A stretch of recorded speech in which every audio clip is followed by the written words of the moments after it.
I wanted the whole thing to be over with at that point.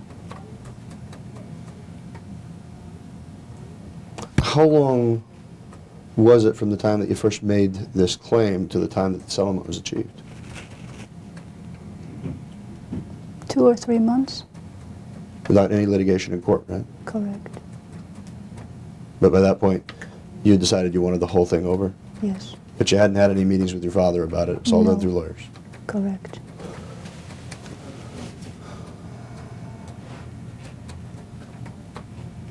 And aside from your desire to have the whole thing over, as you put it, did you think the $300,000 was a reasonable valuation of the claims that you had against your father?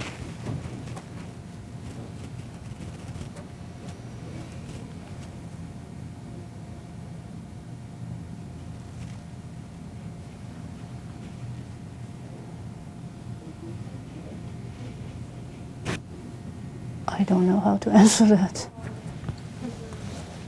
Well, the claims against your father were for childhood sexual molestation, right? Yes. By force? Pardon? By force?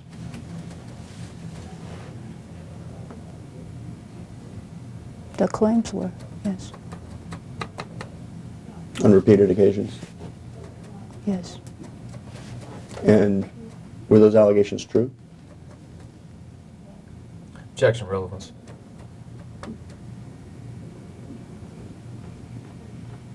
No answer. Counsel is objected for the record, but you can answer. I'm not answering.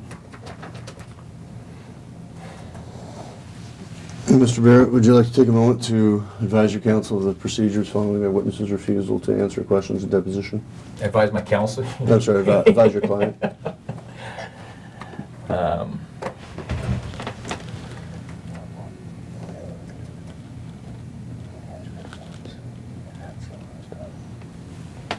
Okay.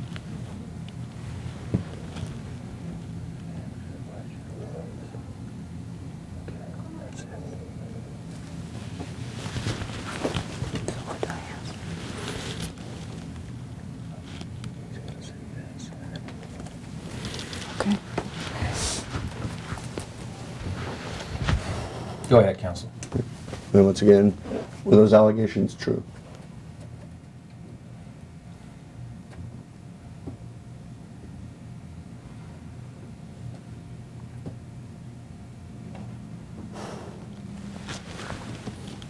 Can we have a very brief break? Sure. Off the record at 3:23.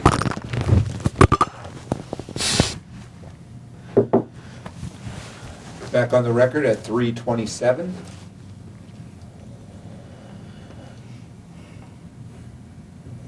Okay, maybe here, counsel, I just want you to know that, go ahead, re-ask your question.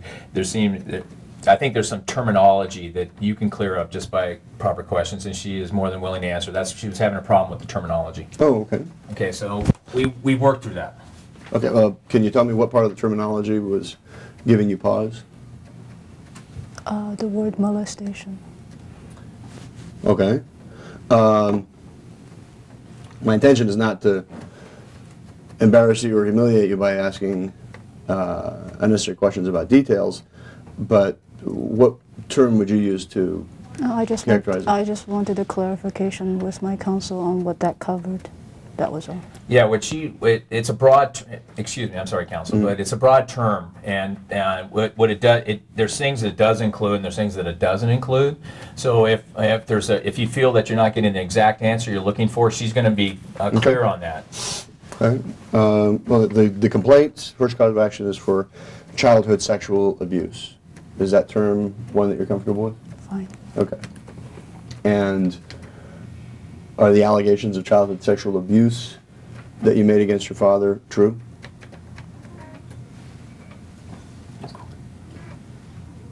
Okay, wait a minute. No, that's what Are I'm you- saying. yeah. Is everything in there true? That's what. Can we go off the record for a second? Sure. I apologize. Off No, the that's record all at 3:29. I want you to get the Obviously, correct answer. I don't want it. Back on the record at 3:31. Okay. Now, Ms. Zhu, referring to the draft complaint that we referred to before, this is at tab 6 in your book, the complaint prepared by David Affel on behalf of you. And when we use the term childhood sexual abuse as used in this complaint,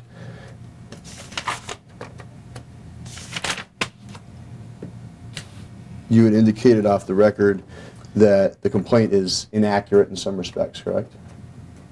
Yes, Okay, so the allegation that your father had actual sexual intercourse with you is not correct. yes, There was sexual contact, but not actual intercourse. correct. Did you participate with Mr. Affeld in the preparation of the allegations in this complaint? Yes, Did you review it before it was transmitted to your father for settlement purposes? I don't remember. Did you ever tell Mr. Affeld that anything in this complaint was inaccurate? I guess I didn't. Now, aside from this complaint, did you ever tell anybody else that your father had actually had sexual intercourse with you?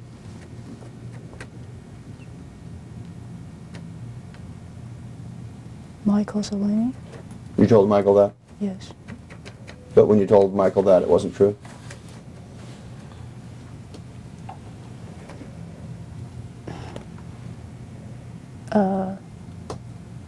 Wait.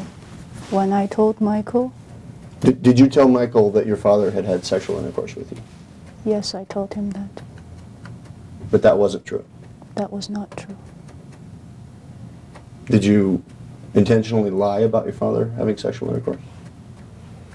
When I was 17 years, At any time after that, did you lie about your father having sexual intercourse with you?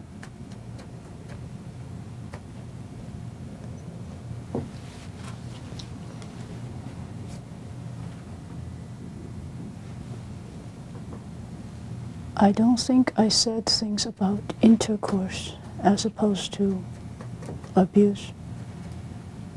You know, in paragraph 30 of this complaint, it says that your father choked you Yes, and restrained you with a blanket. Is that true? that is true.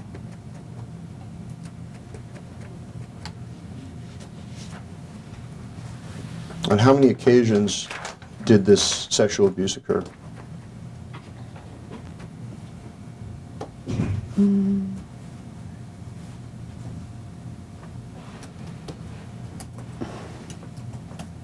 More than once, less than 20? But never involved penetration in any way. No. Did you ever talk with David Affel about his opinions of what a reasonable valuation of such a claim might be?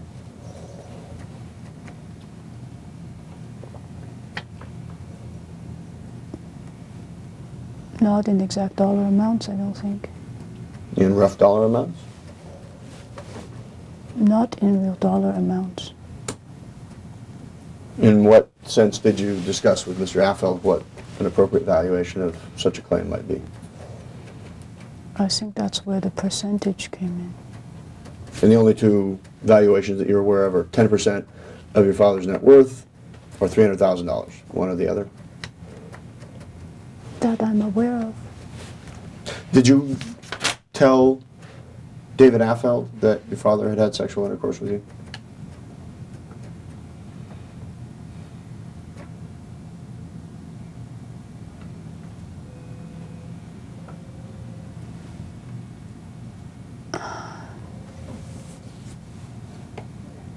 I don't remember what specific words I used.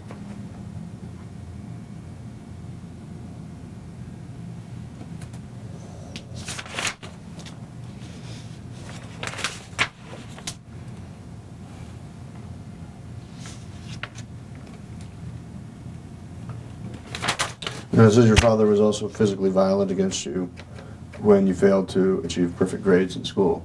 Yes, Is that allegation correct? that is. Did he strike you? Yes.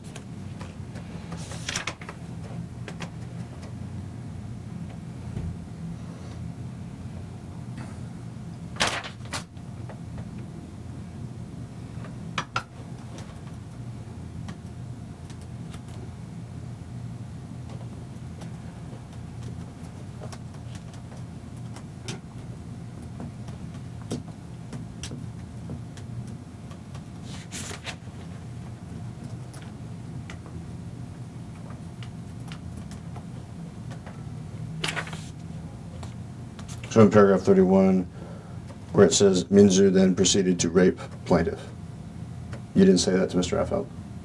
I don't think I said that. Did you say words to that effect? I don't remember. It was a very painful several hours when I was just dumping out memories. And you were with Mr. Affeld while you were dumping out memories? Yes, Was he taking notes? I would think so. He or somebody else. And after that session where you were dumping out the memories, did he ever review with you the substance of the allegations and confirm point by point whether they were correct? There was no point-by-point confirmation. He probably sent that to me at some point. Did you read it? Actually, I don't know if he sent that to me because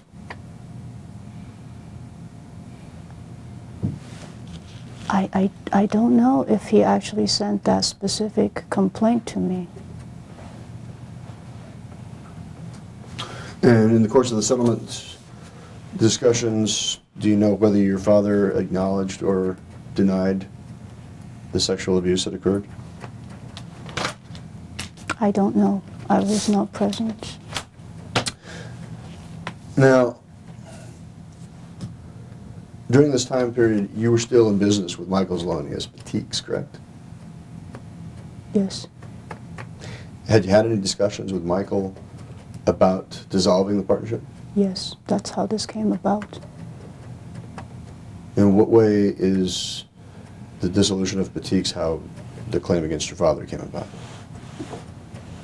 I tried to leave LA December of 1999. In January of 2000, I came back here to discuss the dissolution of the boutiques partnership with Michael, with the mediation by David Affeld in this building.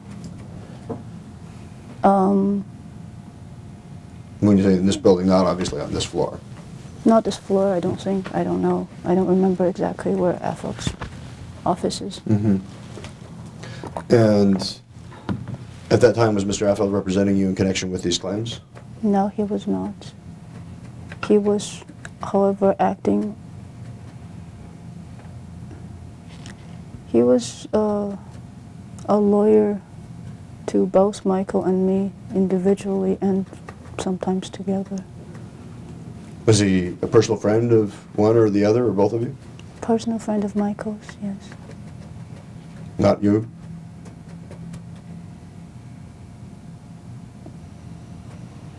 Not really. Sorry? Not really. Not a close friend in here. But you asked for his assistance in resolving the issue of dissolution between you and Michael? Yes. And in what way, if any, was Mr. Affeld of assistance in resolving that dispute, or that issue? He conducted one-on-one discussions with each of us, tried to work out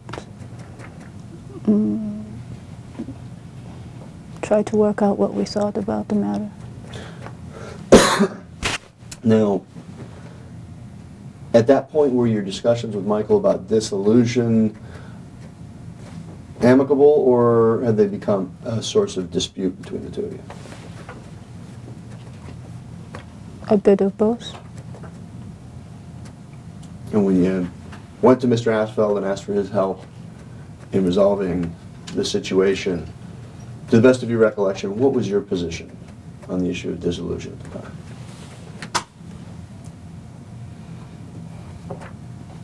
I wanted to leave, and I was willing to accept a certain amount of responsibility because of that. And how much was that certain amount of responsibility that you were going to accept?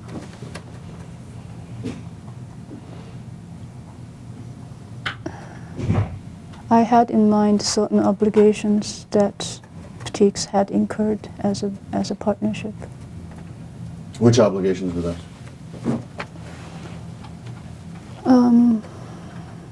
Some websites that we were still hosting, and the 3T1 lines, and some other small business expenses.